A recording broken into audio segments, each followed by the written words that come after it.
So I was told that there's some amazingly smart thinking people here that's overwhelming our team over here with really good ideas, and I got a number of your questions, and what we're going to do is we're going to be able to only touch on a small fraction of everything that came in. But what you do need to know is that everything that was submitted, both now in the last 25, 30 minutes, as well as your questions, everything is being recorded, analyzed, condensed, altered beyond recognition.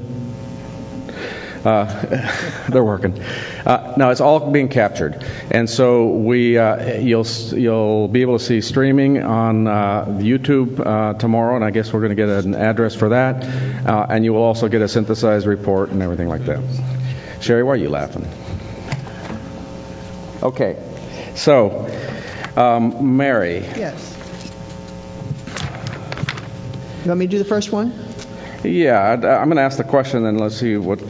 Here's a question, not specific for Mary, but we've asked her to answer this one. Have you brought in any speakers to talk to and catalyze your faculty and staff about including sustainability that you thought were helpful? If so, who? This is my opportunity to get even, by the way. Dr. Deborah Rowe is sitting over there at table 3. Probably some of you know her. I'm sure you do. She is a faculty member at Oakland Community College and is very articulate on the issues that we have been talking about for the last day, and very credible to the faculty. I had her come to Houston for All College Day, and she spoke with the faculty. She came and spent some special time with our Clean and Green Committee, and I will tell you, she energized them. They were really jazzed by her experience, all the knowledge she has, and I know she's been in communication with a couple of them since then. That was in the fall. So there's a plug for Dr. Rowe. Would you raise your hand so people know who you are? Everyone needs to know who Deborah Rowe is. Okay. Okay. Thanks, Mary. Mitch, what type of process do you have in developing a curriculum? I'm starting my 3rd year as president. I hired a new VP for Academic Affairs who's been with us a year, and I asked her to make her own assessments and judgments before we move forward, and also to build as much credibility as she could, so she was really comfortable in our system. But once that was established, and it turns out she's just done a remarkable job, we actually ran a retreat for faculty, a 2-day retreat after commencement this year. It just happened. And it was wonderful. We divided them into 5 groups according to each of these centers, which I described to you before, and asked them to come up with an agenda for this year. We're going to change faculty meetings, so faculty meet in these groups together. We asked them what the core competencies of their new approach might be, what they'd like to accomplish. We really gave ownership of it to the faculty, and it was a very exciting, very positive process. I mean, even the curmudgeons came back, and say, well, there's nothing really new here, but it was a good conversation. And then, the innovators were just delighted to see it happen. And I think for us, what was really been excellent about this is, you just got to make it fun, and you got to see it as a way of making the life of a faculty member really exciting and challenging, and to shake people out of their complacency, really, and to let them know that this can be a very exciting thing. And one more thing I'll add, and that is that because we're a college with very, very low endowment, and at least 95% of our operating expenses come from tuition, we have no choice. I mean, the long-run survival of the college depends on its having an innovative and interesting curriculum. And so I think people begin to get that, and understand that maybe their own survival depends on their ability to move forward into the future. Thank you. So here's a tough one for Jim. Well, it's a tough one. It's an easy one for Jim. How do you address the issue of academic freedom and the autonomy that faculty have in orienting their curriculum? I first wanted to make a comment about bringing someone on campus. We had the privilege, we started a new Center for Intercultural Teaching and Learning, largely because we have a growing Latino population in the small town of Goshen, 30% of which are now Latino. And Lilly Foundation gave us a huge $12.5 million grant to make our sort of non-urban college campus more accessible to Latino students, which included, 1/3 of the grant included transforming our curriculum and our pedagogies. That allowed us to bring in Dr. Ross Peterson-Veach, who has been doing precisely that, faculty development for Indiana University in Bloomington for many years, and was quite excited about coming to Goshen College to help us transform our pedagogies. So that helps me address this following question in this sense as well, that I think what has to be done for the most part, our experience has been looking back historically, several things. Faculty have to be brought in at all these levels I spoke of before. When you want to move your whole culture, when you're transforming the culture of a campus to that of sustainability and environmental education, those kinds of things. The faculty were very involved in forming our 5 core values about 5 years ago, 2 of which are global citizenship and the other one that relates more directly to this is compassionate peacemaking. That is, how are we peaceful people toward the earth, and global citizenship includes the care of the earth as well. So they were very much a part of that. They were very much a part of developing a strategic plan, one of which the plank of which one objective is that we create a more sustainable culture on campus that goes across the board from top to bottom. So they are very much a part of that process. They're very much a part of the colloquium choices. I talked about this meta story that we want to build into our plan, our whole curriculum, and that is so at the first year, faculty choose to become colloquium professors, and whatever discipline they are, and then we provide them some basic guidelines about here's some of the things that we want you to cover in this colloquium, and you can do it. You can do it as long as you cover this material, but in your own discipline. And they've always had the choice of choosing, that is, it's a voluntary thing, if they want to do a colloquium or not. So it's quite voluntary. So it's self-selection in some ways. I have to give a lot of credence to a generational change. I mean, just since I have been there, I'm in my 3rd year as well. I would say just prior to me coming, over the last probably 10 to 15 years, there has been almost a generational shift in faculty, and I think that has made an amazing difference in terms of a new openness. I mean, to including this into kind of the curriculum changes, and then watching just getting excited about the interdisciplinary successes that we've had that have been voluntary. I think it was referred to, or I don't know if it was, I didn't tell the story about, we had a chemistry professor who designed, one of his upper level classes was they designed a biodiesel machine or whatever to change the grease from the cafeteria into fuel to run our to use in the physical plant in whatever way we wanted to, and that became a huge hit on campus. We had on Earth Day had French fries. You could eat as many French fries as you wanted, and so you create this kind of excitement. We had, again, the professor of economics working with the business department to go down to McCormick Motors, an industrial company south of us, to assess their whether it's profitable for them to do certain kinds of green environmental things in their area. So all of that together now is creating this sense that there's this deep sense that I get that the faculty have I mean, these are choices that the faculty have made. It's not being imposed. I'm simply, in some sense, a cipher, a vehicle for bringing together what's been happening right along and saying, here's where we're going. And I'm finding there's a lot of affirmation and not resistances, for the most part, across the board in that regard. Okay. Yeah, thank you, Jim.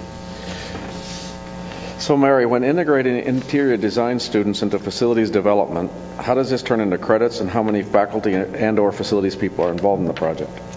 Well, this particular project that I mentioned really was limited to the Department of Interior Design, and it was something as part of Earth Day that the faculty had decided they wanted to see whether it was feasible or not. As I told you, there's an older building at the college, at Central College, and it was more of an exercise for them. But how do you go about doing that? I have a couple suggestions that I'm intending to pursue. We are going to be establishing an innovation fund in this year's budget cycle, and putting out probably $600,000 or so for faculty to submit projects that will advance things in an innovative way. Knowing that there's an interest in doing this, and knowing that we have construction going on at the college, will enable me to work with the construction firms to see whether the students can have some intern experiences, work with the architectural firms to see if the students can have some experiences that don't necessarily turn into college credit for the work, but are parts of the class that they take that they get credit for. And that's something that we will be looking at more this year. I will say in Los Angeles, with the bond program that you heard a little bit about earlier, we did work with the construction companies, and that part of the contractual agreement with them was that they would take some of our students each semester for intern work, and the students were actually paid for that, so they were not getting college credit for it, but they got work experience. So there are a number of ways that you can do it. I think certainly I would caution you want to be sure that your in-house attorney or that an attorney does look at the relationship so that there are no issues of liability that you are exposing the college to. Sorry, Mary. Thank you. Yeah, so we're going to move into, with one more quick question, we're going to move into the themes, and we're going to put up on the screen what has come out of your half-an-hour discussion. But for Jim, what decision-making power or advisory role does your environmental stewardship group have? Let me see, what was the question? Is it it's a matter of authority, or? Sorry. What decision-making power or advisory role does your environmental stewardship group have? Okay, quite a bit. The members include the director of facilities, the utilities manager, the environmental center, which I mentioned before that we have down the 1,100 acres. And by the way, we have the only certified platinum LEED buildings on that. You'll come and visit us sometimes in the state of Indiana. Just announced recently. Our vice president of finance, our faculty, we have a faculty appointment, a student appointment, member at large, and they coordinate. The objective is to coordinate all the efforts to enhance ecological sustainability on campus, to develop effective assessment tools for measurement of ecological impact. They recommend to the president's cabinet financially feasible projects.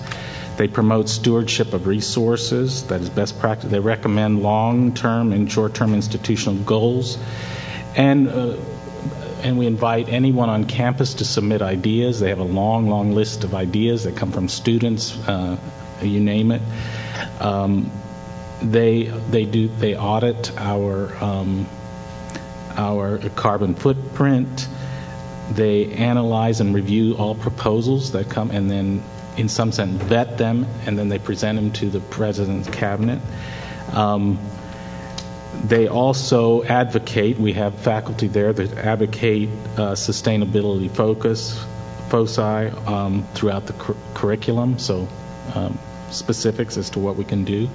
We hired a fourth-time sustainability coordinator who basically, in other words, we had to allocate some funds for an individual to lead this group and to coordinate what they are submitting to us. So they have a substantial role to play in sort of vetting all of the many ideas that come to them, and then they submit them to the President's cabinet, and we decide whether we can do that or not.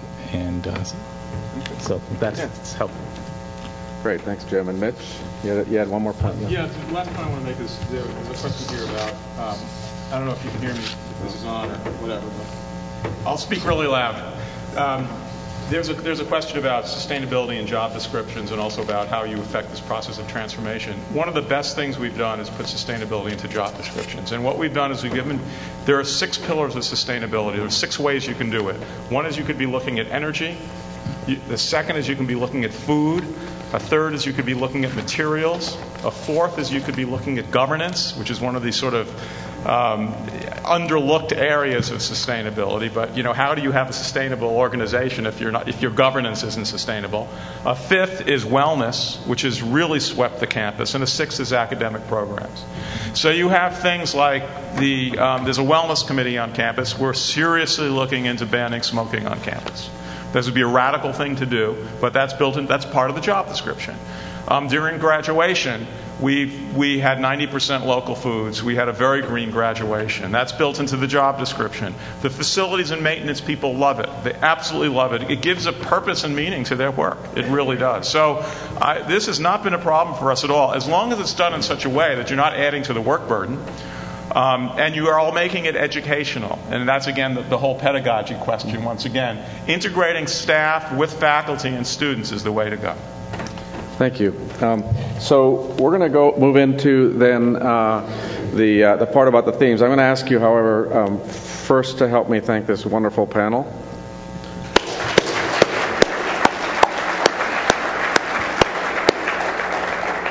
Now, what's in front of you here is what our group over here has taken from the input that you gave over the last half an hour before this last session.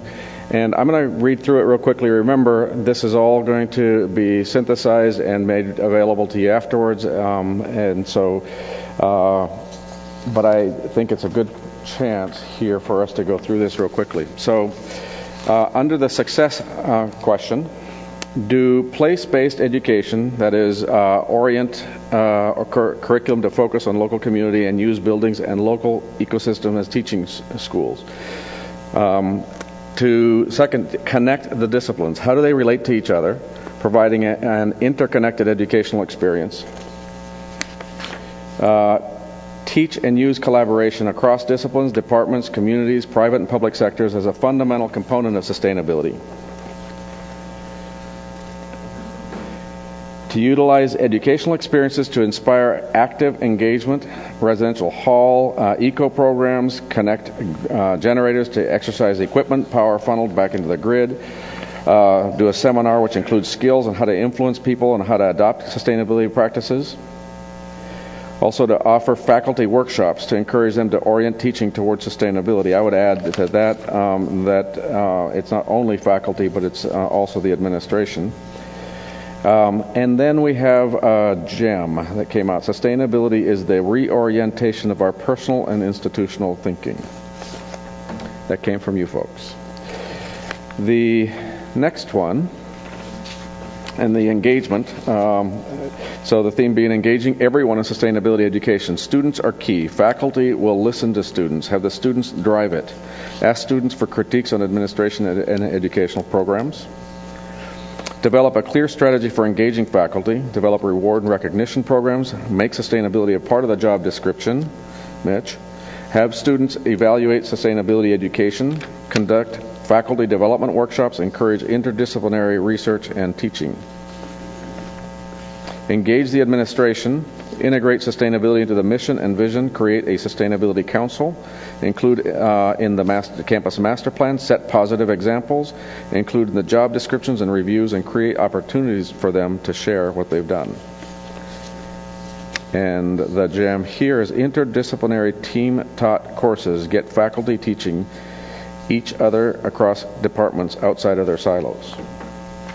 So this is what has come from the half an hour conversations that you had. And again, if you didn't see your theme up here, not to worry. We had to put it together very quickly. It will be available in the material that comes afterwards, and then also on the website. So I have strict instructions to finish in 1 minute and 17 seconds. But before I do that, I have some announcements. So we're going to be walking over to a brand new Grand Rapids Art Museum. They call it the Graham, for a welcome reception as a guest of Peter Wege and the Wege Foundation and Steelcase Inc.